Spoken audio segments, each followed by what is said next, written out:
Welcome, everyone, to the deep dive. Today, we're getting into something really quite fascinating from recent international relations. We're looking at the Trump-Putin summit, but specifically this whole idea of Alaska diplomacy. Now, our source for this is an ABC News live update. So it gives us this kind of, almost real-time feel for how things unfolded.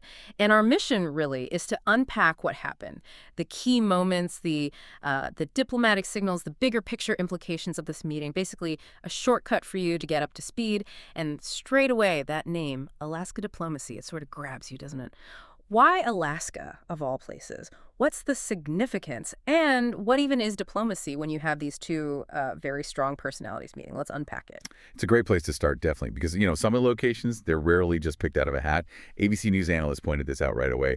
They usually think about things like neutrality, symbolism, maybe historical connections. And for a U.S.-Russia meeting, Alaska is interesting.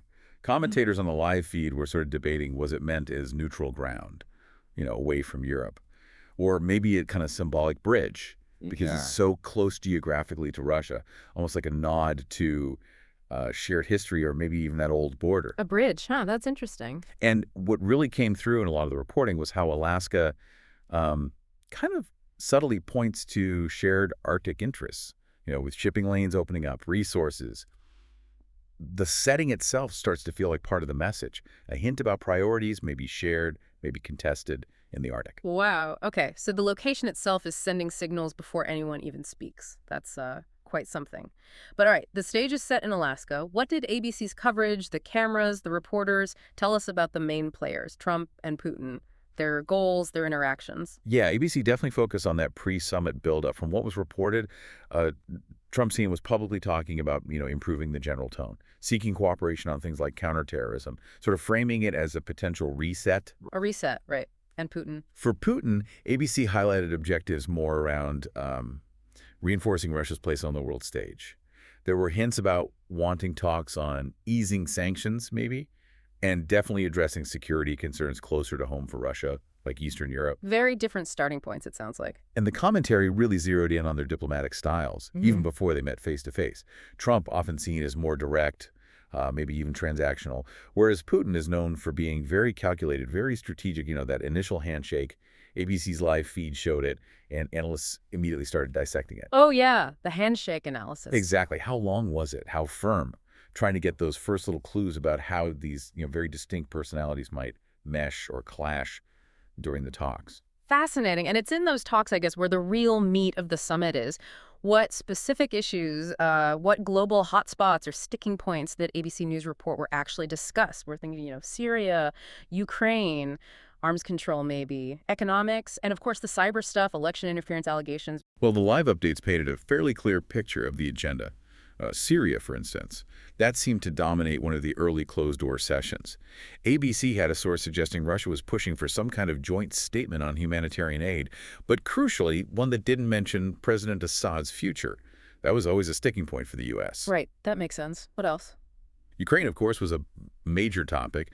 Reports indicated no immediate breakthrough there, more like a commitment to keep talking about the Minsk agreements, dialogue. So talking about talking, essentially. Pretty much on that one. Yeah. But on arms control, strategic stability, ABC did note something interesting. No new treaty, obviously, but a brief public mention of resuming some lower-level working groups. Oh! Yeah, on INF treaty compliance, it was seen as maybe a small, unexpected thaw on an issue that had been pretty frozen. Okay, a small thaw, better than nothing, I suppose. And economics, sanctions. It's definitely discussed. The network really highlighted Russia's desire for sanctions relief, particularly those linked to Crimea. But ABC's reporting suggested the U.S. side held firm, basically linking any changes there to, progress on other fronts, geopolitical ones. No, linking issues. Standard playbook. The cyber interference. Ah, yes. ABC's team on the ground confirmed it was raised. But the official statements afterwards were, let's say, vague, suggesting, deep disagreement remained. Okay, so a lot discussed, but maybe not a lot resolved on those big items. What about the general feel of the summit, the dynamics? Did ABC's live coverage pick up on any memorable moments, public statements, or even just, body language stuff that gave a sense of the atmosphere? And what was the bottom line? Any actual agreements? The commentators were all over the body language, as you expect. They really highlighted the moment the leaders came out for that joint press appearance, or rather the lack of a joint statement. That was noticed immediately. It sort of dampened expectations for any big breakthroughs right away. Ah, separate statements. Tells its own story. It does. They gave separate remarks. And ABC's feed showed reporters really pushing on specifics, like election interference. There was that moment where President Trump was seen nodding while President Putin repeated Russia's denials. That specific moment just instantly sparked a huge debate among the pundits watching. I can imagine. So connecting that to the bigger picture, what was the overall takeaway from ABC's perspective? Was it a success, a failure, something else? I think the reporting leaned towards seeing this summit more as process rather than product, if that makes sense. Process over product. Explain that. Well, no major treaties were signed, no big deals announced. But as ABC's correspondents kind of framed it, the simple act of them meeting face-to-face, it sort of reestablished a direct line of communication, one that had been pretty strained, frankly. Right. So the immediate outcome felt less about concrete results and more about setting a tone for the future. A cautious tone, maybe still tense, but a basis for further contact, perhaps. Right. Setting a tone. And speaking of reactions, what did ABC report about how others reacted? Allies, rivals, folks back home? Yeah, this raises that important question. How did the world take it? According to ABC's live updates, European allies were watching very closely, especially those really invested in NATO or the sanctions regime. They were looking for any shift in the U.S.-Russia dynamic. ABC quoted some European leaders expressing, cautious optimism about dialogue itself, What? but also some underlying worry, concern about maybe legitimizing Russia's position without getting real concessions in return. A balancing act for them, too. And domestically, in the U.S. Oh, the reactions ABC captured were pretty immediate and often very polarized. Lawmakers, commentators, sharply divided. Some praised it, as an attempt to lower the temperature, to engage.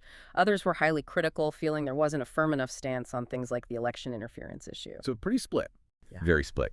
And based on what was reported, those big issues, Ukraine's sovereignty, cybersecurity, they were definitely left hanging, unresolved. You could argue the summit maybe shifted perceptions a bit, created an impression of more engagement, or maybe, for others, it just highlighted the existing deep divisions. It really depended on your perspective right after it happened.